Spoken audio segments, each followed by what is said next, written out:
The Chicago perspective, a variant of neoclassicism, and is referred as neoclassicism. The modern phase of the Chicago School of Economics began in 1946 when Milton Friedman joined the faculty at the University of Chicago. In 1948, Milton Friedman and George Stringer firmly established the school's unique identity.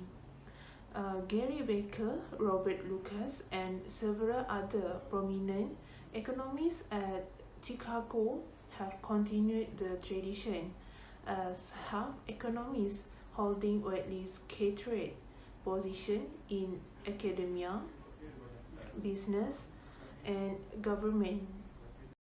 Historical background of Chicago School is many of the important development in economic thought since the time of Marshall stimulated. For example, Pickett's idea of externalities implied that government could improve that allocation of resources through selective taxes and subsidies. Robinson's theory of monopsony about government should establish a minimum wage and promote labor unionism. The economics theory of market socialism convinced many that the state could just as efficiently allocate resources and produce goods and services as could private enterprises. Widely accepted theories of economics development implied that government was the only available instrumentally for breaking the vicious circle of poverty in developing countries. The Keynesian revolution had firmly taken root. Its basic premise that the government should use fiscal, monetary, and income policies to stabilize the economics became the new conventional wisdom. However, members of the Chicago School opposed this entire line of reasoning.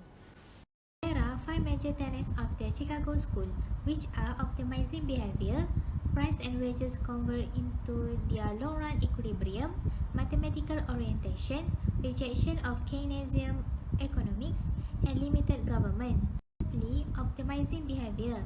The neoclassical principles state that people attempt to maximize their well-being, where their every decision is to maximize the behavior.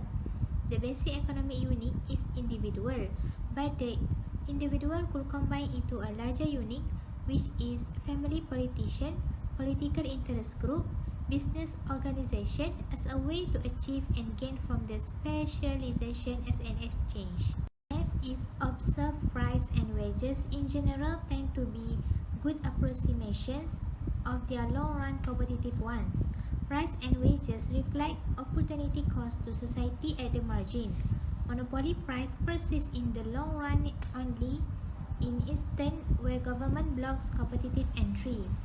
And even in those instances, competition will eventually generate new products and technology that will undermine the monopoly's position. Establishing clear property rights and encouraging private negotiations can minimize externalities.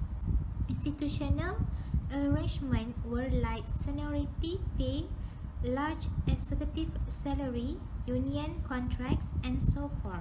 Furthermore, the Chicago relies heavily on mathematical theorism, using both Marshallian's partial equilibrium and the Walrasian general equilibrium approach. The school also rejects Keynes economy.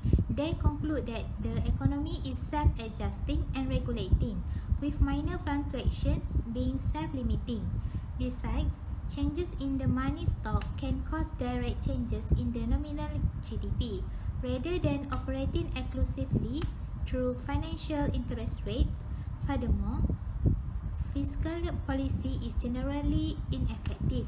unless accompanied by changes in the money supply and rational expectations. And the theory of sellers or cost push inflation is confused because inflation is always and everywhere a monetary phenomenon. Lastly, the limited government. Government is inherently as an agent for achieving objectives that can be satisfied through private exchange. Government officials have their own objective that they seek to optimize and therefore inevitable divert a portion of the resources at their disposal to purpose other than that benefit taxpayer. Besides, rather than being in the public interest, the government regulation normally benefit those who seek the regulation or those who learn to marshal it to their private advantages.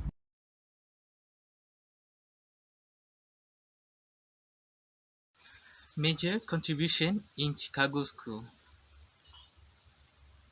First and foremost, I want to talk about the Chicago School era. Firstly, the Chicago School era, many students are enjoying the prestige and the royalty and following before have a depreciation crisis. Secondly, in Chicago School era has exists a new theory about the major imbalance such as in a financial crisis. Thirdly, uh, in this era, Chicago School have exist the thinking about the bring a money surplus, bring a money surplus thinking. And last but not least, in Chicago era, Chicago School have a financial decline. In Chicago School era, have a idea student using in government and politics, uh, such as a good firm point as stock price moving impo- moving impossible to predict in the short term. The price is cannot predict in the short term. Secondly, new information affect a price, and last, state the marketing effect have a friend of research influence the development of the index funds.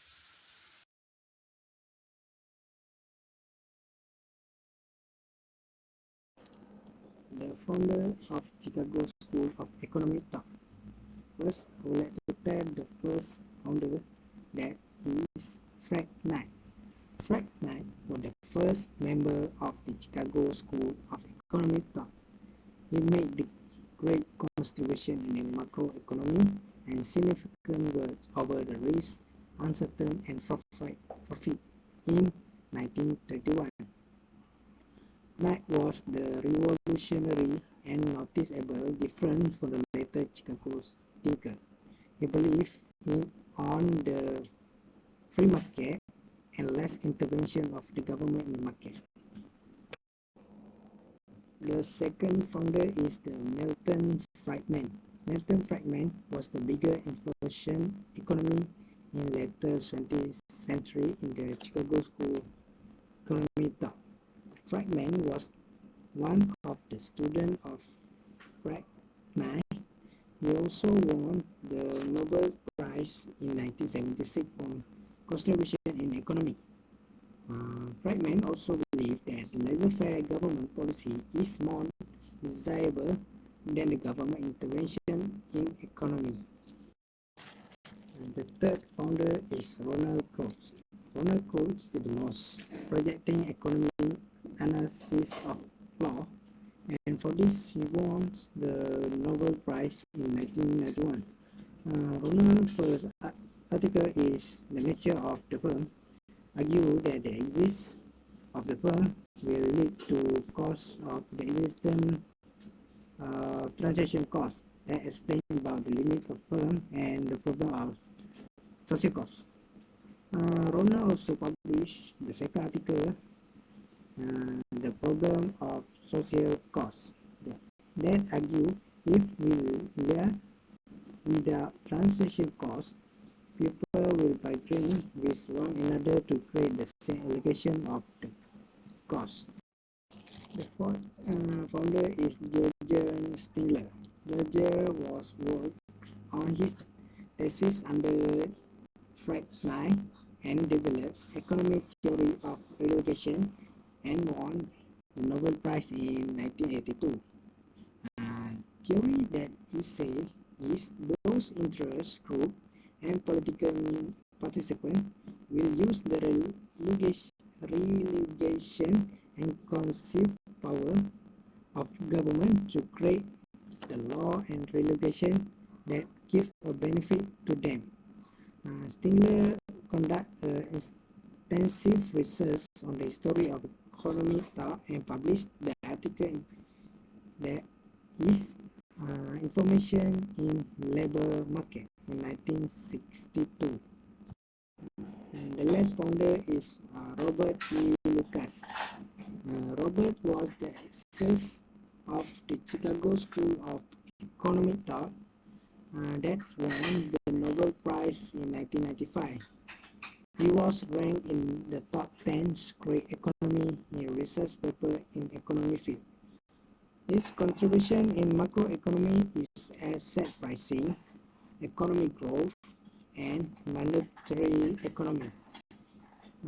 He also believed that macroeconomy must not be included as the isolation mode of thought from microeconomy.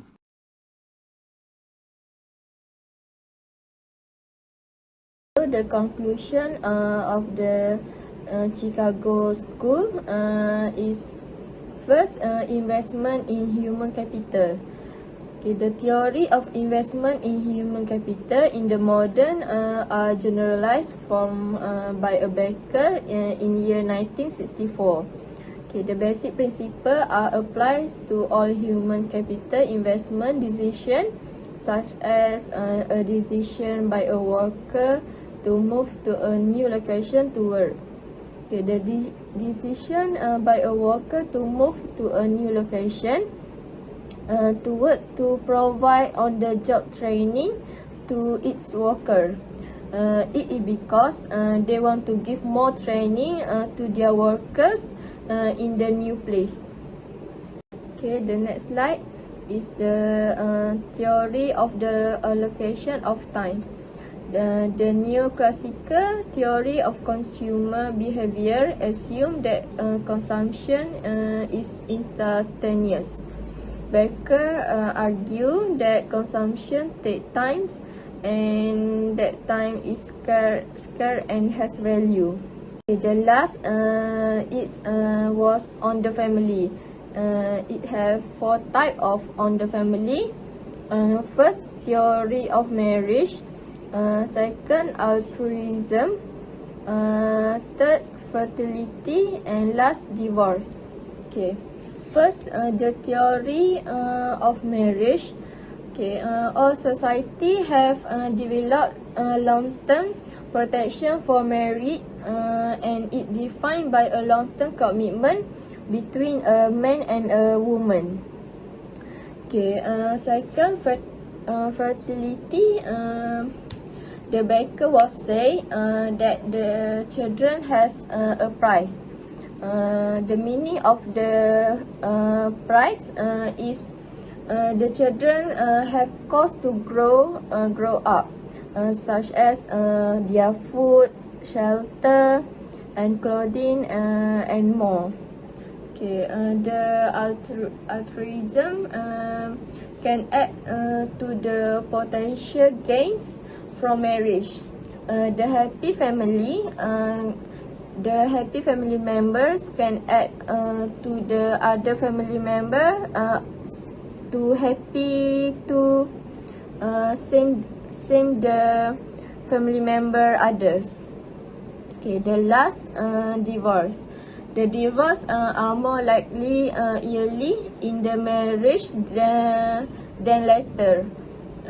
It is because the accumulation of information occurs during the first few years of the marriage.